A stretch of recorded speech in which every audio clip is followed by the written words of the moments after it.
Tenemos el lujo, honor, era una entrevista que tenía ganas de hacer hace muchísimo tiempo, porque este es un libro, ahora lo voy a mencionar, mientras también lo muestro para los que nos ven en canal de YouTube.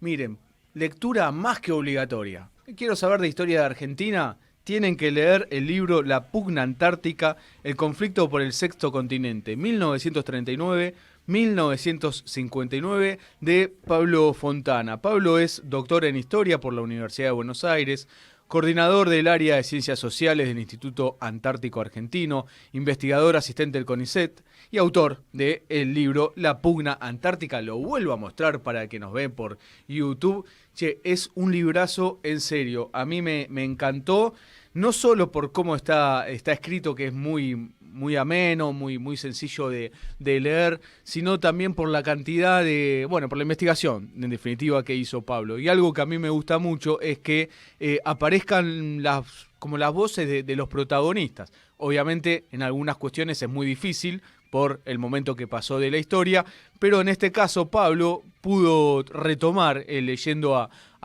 protagonistas antárticos para la investigación que hizo. Así que lujazo estar en comunicación con él. Pablo, ¿cómo estás?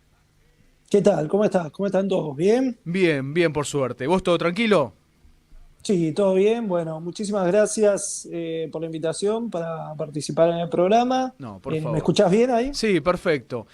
Pablo, yo decía, y ahora muchos que quizás no conocen tu historia van a entender por qué insisto tanto que es un libro de lectura obligatoria, porque lo que pasa desde 1939 hasta, podría decir, la caída de Perón, si bien vos en el libro es hasta 1959, es un momento de conflicto entre Argentina, el Reino Unido, Argentina con Chile, digo, por la soberanía antártica, muy trascendental, muy importante. Antes de meternos en esa etapa, no para que lo profundices, sino para que hagas un panorama del que no conoce, previo a lo que es la década del 40. ¿Qué cuestiones tienen que tener como presente tan importante, sobre todo Argentina, que estaba en la Antártida ya desde 1904? Pero, ¿qué resaltarías? Sí, bueno, en primer lugar, toda esta época de conflicto, ¿no? Que mencionabas del 39 al 59, hay que aclarar que fue antes del Tratado Antártico. De hecho, termina en el 59, o bueno, se congela ahí la cuestión de la soberanía, que es lo que subyacía a ese conflicto, queda congelado por la firma del Tratado Antártico, ¿no? Eh, pero bueno, en referencia a tu pregunta, bueno, hay varios hechos que hacen que Argentina sea pionera en la Antártida, ¿no? O sea, recordemos ya antes del descubrimiento oficial de la Antártida, de los descubrimientos oficiales en 1820, ya el almirante Brown había navegado en aguas antárticas, cuando estaba combatiendo a las tropas realistas, yendo a combatir a las tropas realistas en el Pacífico. Foqueros argentinos ya cazaban en las islas antárticas, el Estado argentino legisla sobre esa caza ya en fecha tan temprana como 1818. Pensá que el descubrimiento oficial de la Antártida, los descubrimientos oficiales tienen lugar entre 1819 Mm. y 1821. Después tenemos toda una serie de proyectos científicos y de exploración en 1880 que no se llegan a materializar, pero que o sea, se proyectan por parte del Estado argentino, que bueno, en ese momento decide concentrarse en lograr el control de la Patagonia. Y después sí, cuando viene la época heroica, que es la época de las grandes expediciones científicas, que son las más famosas, las más conocidas, bueno, Argentina también participa, pero a diferencia de esas expediciones que duraron un año, 2 años, como la de Amundsen, Scott, Girase y, bueno, que esa es una de las más conocidas, la de Shackleton, ¿no? Claro. Argentina, en lugar de hacer una expedición en la que va y se queda un año, ¿no? O 2 años, que de hecho, bueno, lo hace también participando con el alférez José María Sobral de la expedición sueca. Aparte de hacer eso y de rescatar esa expedición a la que se le hunde el barco, también se va a instalar de forma permanente en la Antártida. Esto el 22 de febrero de 1904, ¿no? Cuando toma posesión de un observatorio que había instalado una expedición escocesa en las Orcadas del Sur. Ese día comienza no solo la presencia permanente argentina en la Antártida, que ya lleva 120 años, de forma ininterrumpida, continua, ¿sí? Eso nos da la serie de datos científicos más larga de toda la Antártida. Sino que se instala también, o sea, la especie humana, ¿no? En ese continente, de forma permanente. ¿Sí? Los países que nos siguen en la lista llegaron 40 años después, recién, que también se instalan de forma permanente en la Antártida.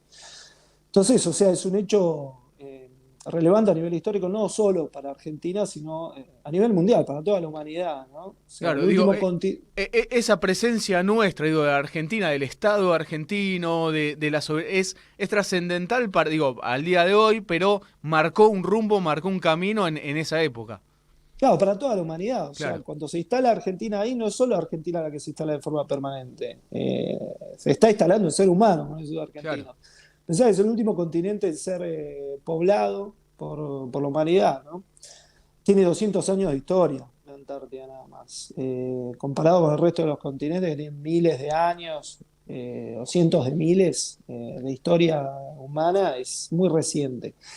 Y por Y, otro lado, también el sistema que instala Argentina ahí, ¿no? De estas bases permanentes, donde las dotaciones se van renovando anualmente, como si fuesen generaciones, ¿no?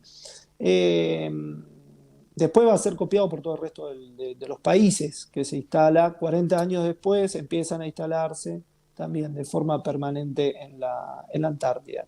Ahora, Pablo, perdón que te interrumpa. Recuerdo Pablo Fontana, doctor en historia y autor de un librazo que es La Pugna Antártica.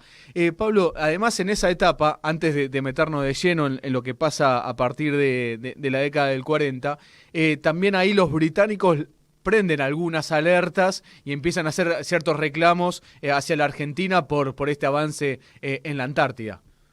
Claro, sí, esto está también ligado a cuestiones, obviamente, de recursos, ¿no? O sea, el imperialismo siempre avanza por cuestiones económicas, ¿no? O geopolíticas. Bueno.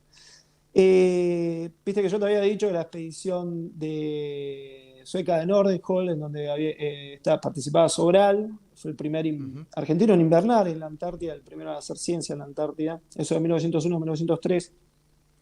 Bueno, esa expedición se le hunde el barco, naufraga el barco, el Antarctic, comandado por Larsen, y bueno, la expedición que logra llegar primero, rescatarlos, es la expedición argentina de Irízar, el teniente de navío Julián Irízar, que comandaba la corbeta Uruguay. Por eso, bueno, nuestros rompehielos hoy se llama Claro, Irízar, y la corbeta Uruguay, si quieren, la pueden visitar, existe todavía, es museo, está en en Puerto Puerto Madero y Madero. tiene objetos de la expedición y demás. Bueno, a raíz de ese rescate, eh, bueno, Larsen da una charla en Buenos Aires cuando vuelven y dice, bueno, agradezco a los argentinos que la verdad nos salvaron la vida, pero no los puedo entender porque tienen todos esos recursos en el Atlántico Sur y no los aprovechan. Larsen, que era ballenero, estaba hablando de las ballenas. Bueno, entre el público había algunos empresarios, estaba Torkins, y Torkins le propone hacer una compañía para explotar justamente el recurso ballenero Atlántico Sur, que no existía ninguna empresa ballenera en ese momento en el hemisferio sur. Y instalan en las Georgias del Sur, en la isla San Pedro, que es la isla más grande. Las Georgias del Sur hasta ese momento estaban deshabitadas. Bueno, instalan ahí la Compañía Argentina de Pesca, una factoría Ujú. que crean en ese momento la Compañía Argentina de Pesca, que funcionaba bajo bandera argentina, con los barcos también matriculados en Argentina, con bandera argentina y demás, con leyes argentinas. Empiezan a explotar este recurso y la verdad que les iba muy bien, tenían muchas ganancias. Entonces, bueno, ahí es cuando el Imperio Británico empieza a decir, che, mirá, acá hay Claro. Este negocio me parece que es mío. este negocio, nos lo estamos perdiendo. Entonces, bueno, instalan esa factoría en noviembre de 1904. Un par de meses después instalan un observatorio meteorológico también, como el que teníamos en Orcas, que era geomagnético operado por el Ministerio de Agricultura, o sea, bajo bandera argentina. Claro. Y bueno, 2 años después llega un buque de guerra británico, se baja y le dice a Larsen, que la compañía lo tenía como gerente ahí in situ, le dice, bueno, nos tenés que firmar acá que esto es nuestro, que nos pagás un alquiler por la tierra Y vamos a poner al lado, ahí a 10 metros de donde está el Observatorio Argentino, la casa de nuestro, entre comillas, gobernador, ¿no? De nuestra autoridad. Y ahí empieza una larga historia que ya lleva 120 años de cobros de permisos de pesca ilegales, ¿no? Porque, por parte del Imperio Ujú. Británico, porque bueno, ellos ocupan ilegalmente ese territorio, ¿no? Nuestras islas del Atlántico Sur, en este caso nuestras islas subantárticas del Atlántico Sur. Y, Bien, y ahí entonces, empieza esta disputa que después se va a profundizar en la década que le metes lupa a pleno en tu libro. claro, ahí los británicos, justamente para asegurarse el Imperio Británico el cobro de permisos, lo que hacen es reclamar todo ese territorio. Reclaman la Georgia del Sur, la Savoya del Sur, todo el sector antártico argentino, e incluso en un primer momento, si vos lees bien el reclamo, porque no ponen un mapa, se puede entender que también reclamaban la Isla Grande de Tierra del Fuego, el sur de Santa Cruz y la región de Magallanes. O sea, es una locura. A mi entender fue una estrategia de él, bueno, si pasa, pasa. Vos Claro. reclamás, si pasa, pasa. Está bien que ya existía Ushuaia, pero había algún colono británico viviendo en la zona. Y en la Antártida, bueno, la reclamaban, pero en la zona que reclamaban solamente estaban viviendo argentinos. ¿Sí? O sea que mucho no importaba eso. Después sí, después se corrigen el reclamo del 17, le sacan por lo menos la parte continental y la isla Ujú. grande, la parte continental americana y la isla grande, pero dejan todo el resto. Y lo reclaman como una dependencia de las Islas Malvinas, ¿no? Esto es muy interesante, una estrategia para disimular el carácter imperial. Claro. Ahí, bueno, hay una cita de Perón que es espectacular porque lo grafica muy bien. Dice, bueno, esto me recuerda a un hombre que una vez se llevó un perro de mi casa y después me vino a reclamar la cadena del perro. O sea, Esto se lo dijo el embajador británico, ¿no? Cuando claro, este le había dicho, tenemos que hacer algo con Malvinas. Y le responde esto que contás vos, Pablo. sí, claro, porque dice, bueno, nos ocuparon las islas, ya tienen ocupadas las islas, las utilizan como excusa para Claro. reclamar la Antártida como parte de las islas, ¿no? Bueno, después sí, después comienza un periodo, digamos, de continuidad donde los únicos que están de forma permanente ahí son los argentinos en Orcas en el 2030. Hay expediciones de otros países, pero como te decía, van un verano, ¿no? Ujú. Y se vuelven. Y después sí, ahí ya a fines del 30 comienza todo este periodo de 2 décadas de conflictos muy tensos, geopolíticos, con incidentes armados, tiroteos, de hecho, el único tiroteo que tuvo lugar en la Antártida entre fuerzas de dos países, no tiene lugar en Bahía Esperanza en 1952, entre tropas argentinas y británicas. Eh, y al año Pablo, voy siguiente a se destacar da, sí, esto, discúlpame, porque quizás sí, a mí muchas cosas, no tengo por qué quedar bien, esto lo aclaro, ¿no? Porque a veces parece que uno quiere quedar bien con el entrevistado, no tengo por qué, a un motivo que no sea en particular el laburo que hizo Pablo, digo, no estoy exagerando, en la pugna antártica. Hay de estos detalles, como dabas recién, y quiero que nos cuentes cosas particulares. Llegó a un enfrentamiento armado entre Argentina y los británicos en Malvinas. Además, vos, cuando hablás de la operación Tabarín de los británicos, ahí decís la cuarta invasión, no me acuerdo cómo la tenés, sí, sí. ¿no? Haces cierta referencia a todo lo que había pasado en la historia, digo. ¿A qué voy con esto, Pablo? Porque hay muchas cosas, muchos detalles que son importantes saber. Digo, no hay malvinero que no pueda saber de esto, que esto es un capítulo más de Malvinas, lo que estamos hablando, y lo que pasó en esa década. Pablo, para irnos a ese enfrentamiento que pasó y a otras cosas muy importantes. Los ingleses van a enviar una flota de guerra hacia la Antártida, con la excusa de los nazis. Esto también, digo, consigan el libro de Pablo y profundicen, ¿sí? Pero acá que Pablo nos dé un panorama. Contanos un poco de ese inicio, de cuando los ingleses dijeron, pensemos, Segunda Guerra Mundial, se están Mm. reventando en Europa y los ingleses ponen la lupa en tenemos que cuidar la Antártida. A ver, contanos un poco de esto. Bien, sí, eso comienza en la década del 30, ¿viste? Se empieza a calentar el panorama en la Antártida, que había quedado un poco fuera del centro después de la Primera Guerra. Y bueno, los nazis empiezan a construir flotas balleneras porque necesitaban el recurso del aceite de ballena, además, para la guerra se estaban preparando y para lograr también una autarquía económica. Eso calienta el panorama. Bueno, muy brevemente, resumo, simplifico mucho.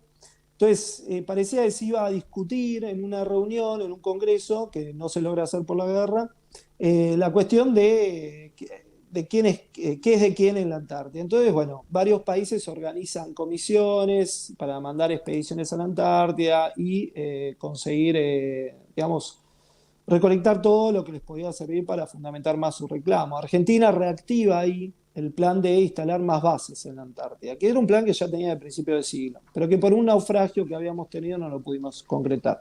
Entonces mandan 2 expediciones a principios del 40, durante la guerra, para instalar más bases, estudian varios lugares, hacen relevamientos cartográficos, ponen banderas argentinas, objetos de soberanía y demás, y los británicos se enteran de esto.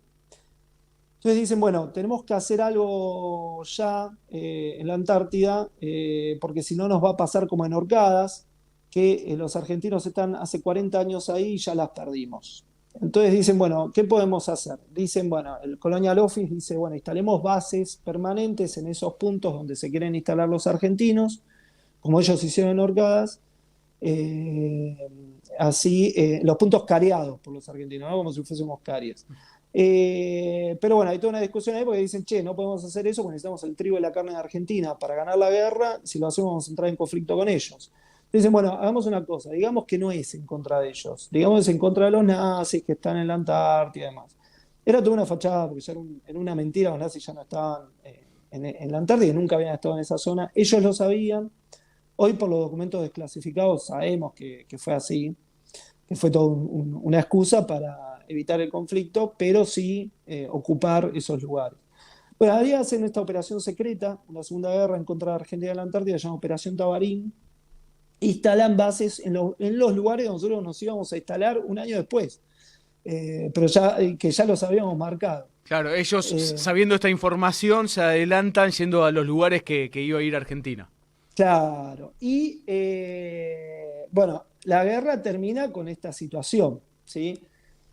Hay que tener en cuenta que todo lo que yo te decía de principio de siglo ocurre en la época de auge del imperialismo europeo. Los británicos tenían ocupada la mitad de África de la colonia británica, parte de Asia también. O sea, este reclamo de la Antártida tiene lugar en ese contexto. Claro. Bueno, en la posguerra de la Segunda Guerra se va a dar un despliegue muy grande argentino de bases, ¿no? Y demás, que tiene lugar justamente en un contexto contrario. Es un contexto de descolonización donde los británicos estaban perdiendo colonias por todo el mundo porque estaban las distintas colonias peleando guerras de independencia del imperio, frente al imperio británico. Bueno, en ese contexto de descolonización es que Argentina y también Chile empiezan a instalar más bases, empiezan a mandar las flotas de mar. Bueno, Argentina envía la flota de mar, Argentina crea un Instituto Antártico Argentino, que es justamente trabajo, que es el primer instituto antártico, el primer instituto científico del mundo dedicado exclusivamente al estudio de la Antártida, ¿no?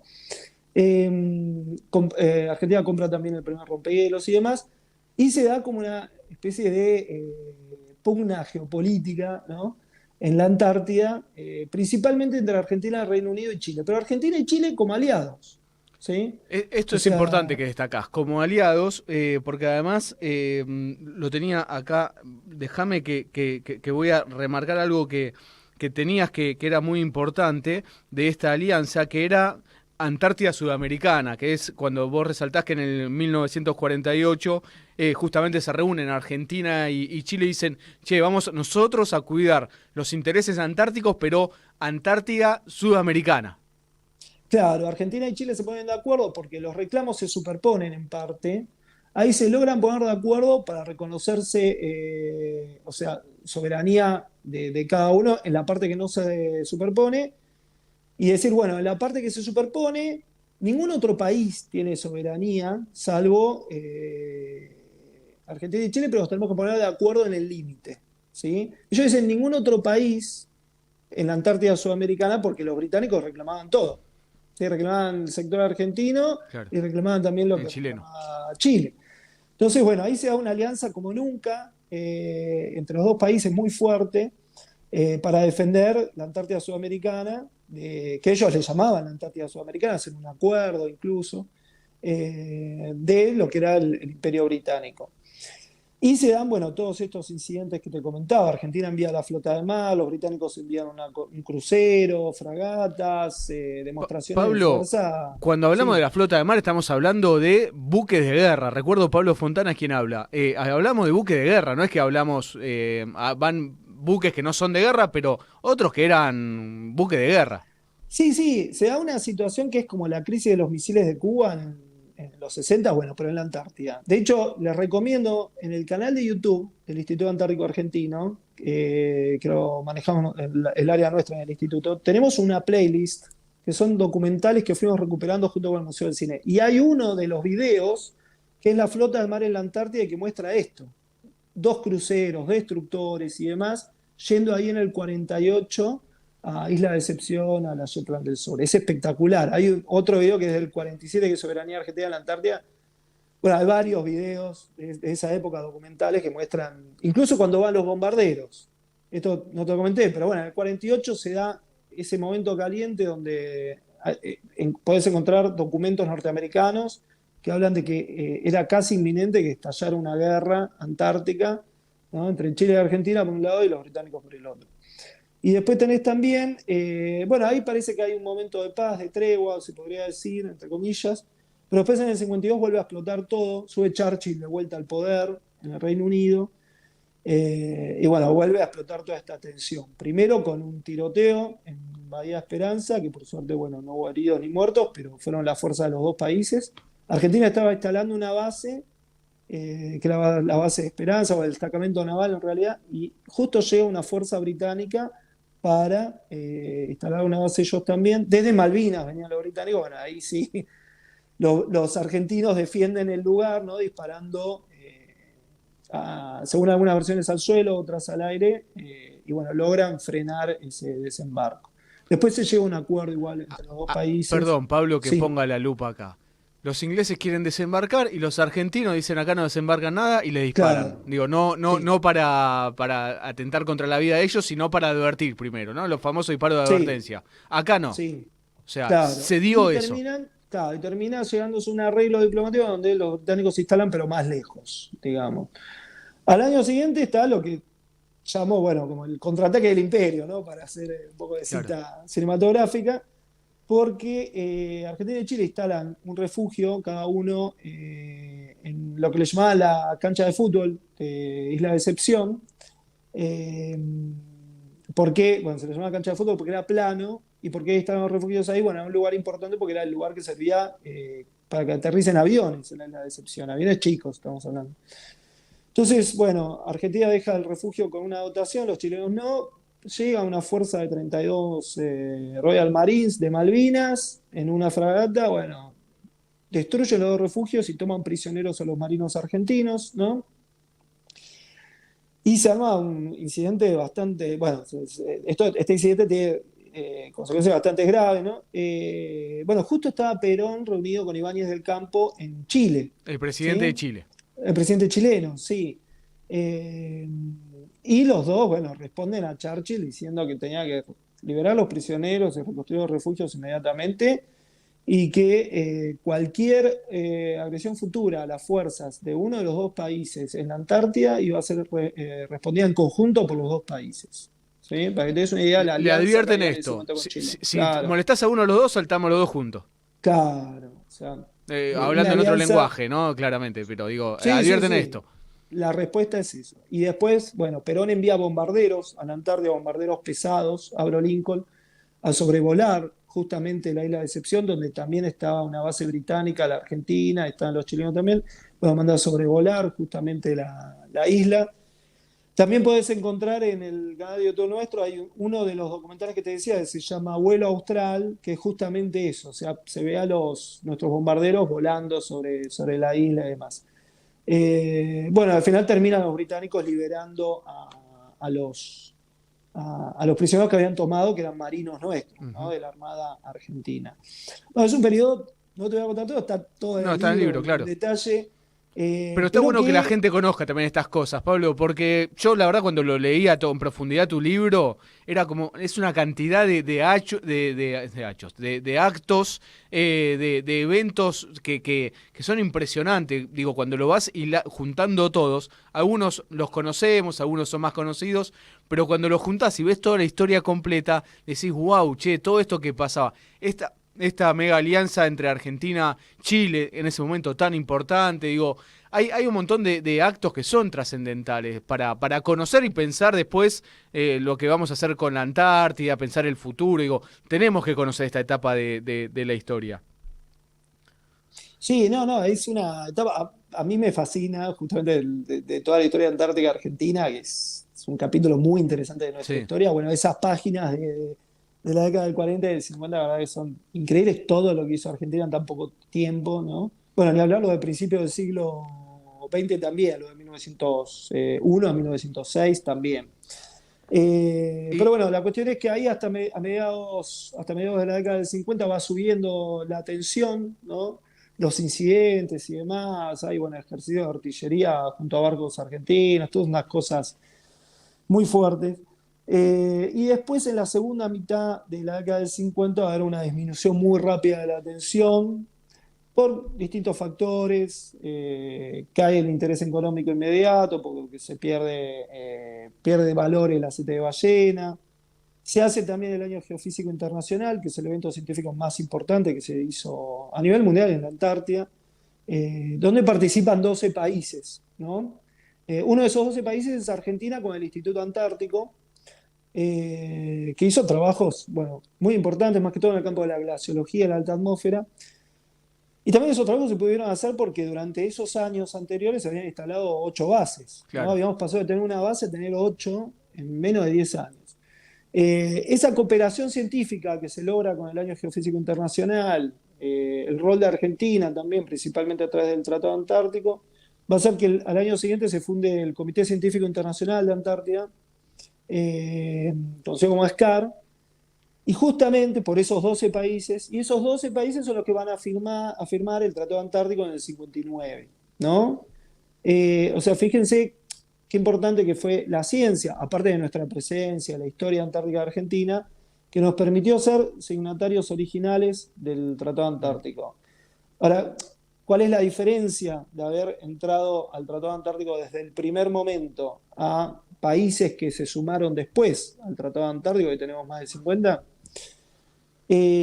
Los 7 países reclamantes para el Tratado Antártico de territorio son solo los 7 de los 12 que firmaba al principio, porque después el tratado prohíbe que se hagan nuevos reclamos mientras esté vigente, y el Tratado Antártico no tiene fecha de vencimiento. O sea, nuestro reclamo está de alguna forma resguardado porque fuimos firmantes originales De del entrada. tratado. Claro. El tratado no se define sobre las soberanías en la Antártida. Lo que hace Claro. de alguna forma es como congelarlo para que el continente se pueda dedicar a la paz y a la ciencia. Y por otro lado, ser los que firmamos, firmantes originales del tratado, pudimos definir algunas cuestiones, como que no se hagan pruebas nucleares en la Antártida y demás. Uno lo ve como, bueno, qué exagerado, pero un par de años antes, los británicos habían hecho pruebas nucleares en una isla cerca de Australia, en el Índico. Cambió el viento y terminaron contaminando 2 pueblos australianos, ¿no? O Claro. sea, y la Antártida está deshabitada en gran parte, ¿no? Para algunos países que no tenían grandes zonas deshabitadas para hacer pruebas nucleares, como sí tenían Estados Unidos o la Unión Ujú. Soviética, y de repente era muy atractiva, Claro. podía llegar a transformarse en un lugar de pruebas nucleares. Esto nos preocupaba a los países que estaban en el hemisferio sur, como no solo Argentina y Chile, sino también Australia, Nueva Zelanda, ¿no? Entonces, bueno, Argentina una de las cosas que logró fue eso, o sea, que se prohíba hacer detonaciones nucleares en la Antártida. Y, y, Hoy y nos es- parece raro, pero hasta la década del 90, no, fines de claro. los 80 se hacían, ¿eh? Sí, sí, Hasta sí, el tal cual. 60 al aire libre se hicieron miles y después bajo tierra o bajo mar. Sí, y en Eh, algunos casos, digo, en Estados Unidos, en otros lados, que trajo sí, consecuencias hacia los pueblos cercanos, digamos, sí. fue toda una etapa. Pablo, un detalle muy breve, pero que me pareció entretenido, que es el partido de fútbol que hay entre Argentina y Británico. Esto a Carlitos Zaira, un gran investigador que tenemos aquí en la radio sobre la historia del fútbol. Hay un partido de fútbol en la Antártida entre argentinos y británicos que se estaban enfrentando y de repente, bueno, mañana nos seguimos peleando, pero ahora, esto estoy diciendo yo, ahora juguemos al fútbol. Juegan un partido, ¿qué nos puedes contar de eso? No, sí, generalmente era entre las tripulaciones de los barcos, los partidos de esa época, ¿no? Pero también entre bases. Y bueno, después hubo otros, ¿no? Ese lo ganaron los británicos, según la fuente británica. Lo aclarás vos, según los ingleses ganaron 1-0. Sí. Pero también estos enfrentamientos, estos incidentes que se daban generalmente entre los que iban en verano, ¿sí? Entre los buques o los soldados o las dotaciones que iban en verano. Pero después, en el invierno, quedaban los que estaban invernando. De ahí, ¿no? Había más cooperación. Claro, porque bueno, imagínate, estás ahí en la base, te falta determinada cosa y tenés ahí cerca la base del otro país y a ellos les falta otra cosa que quizás a vos te sirve. Claro. Y bueno, después se terminan juntando, ayudando. Hay relatos, ponele de Leal fue un general del ejército argentino, que fue el que lideró la primera expedición al Polo, Argentina terrestre, en el 65, y después fue director de la Dirección Nacional del Antártico, el primer director y demás. Leal hizo mucho por el latinoamericanismo antártico, podríamos decir, ¿no? Por tratar de unir a los países. Tan importante. Sí, pero bueno, Leal cuenta que cuando estaba invernando en Esperanza, justamente ahí en el 53, y se enteran de que pasa esto en Decepción, ¿no? Bueno, agarraron, los fusileros estaban esperando un ataque de los británicos que estaban ahí cerca. Bueno, y se acercaron, saludaron de lejos y se fueron. Pero después en el invierno se juntaban para las fechas patrias argentinas. Bueno, los británicos iban, a los argentinos cantaban el himno, los argentinos les daban carne, los británicos les daban whisky. Bueno, claro, había una camaradería antártica, claro, obvio. Sí, eso es lo que se llama así, la solidaridad antártica que bueno, terminó primando con el Tratado Antártico. Claro, sí, me había parecido gracioso lo del partido de fútbol, o por lo menos de un dato a destacar como lo destacaste en tu libro y con una foto y todo. Pablo Fontana es doctor en Historia por la Universidad de Buenos Aires, coordinador del área de Ciencias Sociales del Instituto Antártico Argentino, investigador, asistente del CONICET, autor del librazo La pugna antártica, el conflicto por el sexto continente, 1939-1959. Pablo, para finalizar el cierre con lo que vos quieras, yo creo que es clave tu libro por hechos históricos muy importantes. Después te voy a pedir para hablar con otros o con vos sobre algunas cosas puntual que también está en tu libro. Digo, Sobral, hay un montón de, Pujato, Leal, como recién mencionaste, que merecen su tiempo y tantos otros, que merecen su tiempo exclusivo para que todos los conozcamos porque es parte de nuestra historia. Pero para cerrar te lo voy a dejar a vos con lo que te parezca importante destacar. Estuve en Malvinas, el que esté escuchando va a decir, otra vez lo va a contar. Me impresionó que en el museo tengan el próximo paso la Antártida, tienen los ingleses con todo el mapa ocupando la Antártida argentina y parte de la Antártida chilena.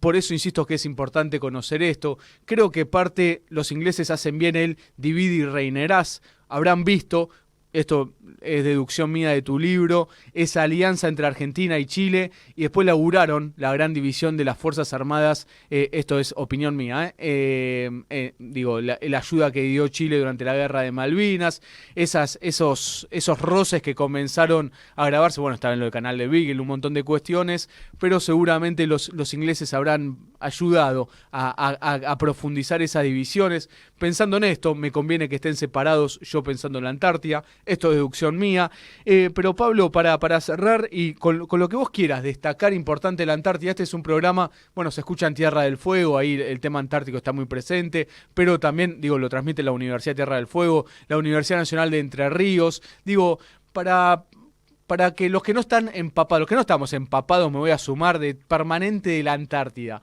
¿qué nos querés destacar? dejo este mensaje. Cerralo vos, Pablo, como te parezca. Sí, bueno, yo creo que es una tarea pendiente de la sociedad argentina, ¿no? O sea, concientizarnos, o sea, tomar la dimensión de que estamos en un país bicontinental. O sea, creo que sería más fácil si la mitad, parte de nuestro territorio estaría acá en Sudamérica y la otra parte en África. Quizás uno diría, bueno, está la Argentina africana y la Argentina americana. La Antártida, como queda tan cerca acá de América, donde estamos hablando ahora, quizás uno lo divisa como nada, como la isla grande de Tierra del Fuego, ¿no? Que está ahí cerquita también. Pero es otro continente, o sea, somos parte de un país bicontinental y creo que esa dimensión todavía no la tenemos tan concientizada. Y después que, bueno, lo que mencionaba un poco antes, ¿no? O sea, en la Antártida se escribieron algunas de las páginas más interesantes de nuestra historia eh, y, bueno, es en gran parte desconocida, ¿no? Bueno, las cosas que hablábamos de Georgias. Malvinas, hay un conocimiento, o sea, es bueno que haya más, ¿no? Pero hay un conocimiento. Si cualquier argentino ve un mapa de Malvinas, dice, bueno, son las Malvinas. Le mostrás un mapa de Georgias del Sur o de las Georgias del Sur y quizás no las reconoce tanto. Y ahí también fuimos pioneros en las Georgias del Sur y también son nuestras islas. Entonces, creo que bueno, por ese lado, por el lado del conocimiento de nuestras islas subantárticas, también hay que avanzar. Falta mucho por hacer ahí. Pero bueno, la Argentina, digo, la Antártida Argentina, lo que tiene también es que, o sea, nos brinda esto, también tiene un potencial muy grande eh, en cuanto a despertar, yo qué sé, el interés más que todo de los jóvenes, despertar vocaciones, la vocación científica, ¿no? El trabajo que se hace ahí en conjunto entre militares y civiles también, o sea, la parte logística, o sea, sin el sostén logístico la ciencia no se podría hacer. Y los valores antárticos, o sea, la solidaridad, o sea, el cuidado del medio ambiente, o sea, cómo cuidás el agua allá, el medio ambiente, todo es algo que es buenísimo, que se pueda ejercer también de esa forma y en ese grado acá en la Antártida americana, ¿no? Eh, todas esa forma de vida que uno experimenta cuando está allá en la Antártida Argentina, o sea, creo que es un modelo justamente para implementarlo también acá, ¿no? Allá, a ver, no hay Boca de River, somos todos de la selección, ¿sí? Está bien, sí, somos todos, cada uno un cuadro distinto, Huracán, San Lorenzo, lo que quieras, pero todos tienen puesta la camiseta y todos tiramos para el mismo lado cuando estamos allá. Eh, no importa si sos logístico, administrativo, científico, técnico, civil, militar, varón, mujer, de qué provincia sos, tu situación económica, tu estatus económico, eso no importa nada. Aparte todos, o sea, hay como una especie de vida colectiva, comunitaria, en la que todos tenemos los mismos derechos, todos comemos lo mismo, prácticamente las habitaciones son todas parecidas, todos limpiamos, por ejemplo, eh, las tareas de cocina las hacemos, o sea, lo que es limpieza las hacemos todos, cuando hay que hacer agua lo hacen todos. Eh, y bueno, no tenés plata para gastar, así que diferencias ahí económicas no hay. Esa vida colectiva, comunitaria, en donde hay un objetivo común, que es un objetivo nacional, y lo perseguimos entre todos, creo que es una experiencia única, que ojalá la pudieran experimentar todos los argentinos y argentinas.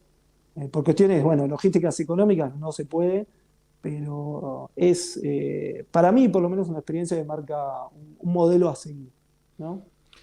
Bárbaro, excelente también para cerrar también esta reflexión que nos deja Pablo. Pablo, te pido disculpas públicamente, que la semana pasada íbamos a salir y se me acortaron los tiempos del programa y quería dedicarte por esto, porque hay un montón de cosas para aprender y bueno, te pedí postergarlo, así que también te vuelvo a pedir disculpas por aquella desprolijidad, así que te agradezco también tu amabilidad para no tener problema y salir hoy, así que Pablo, muchas gracias y seguramente te vuelvo a molestar. a vos o a quien consideres para hablar de esta parte de la historia de la Antártida, que me parece que le quiero dar un lugar importante, no es que me parece, le quiero dar un lugar importante en el programa. Pablo, un honor y un lujo, ¿eh?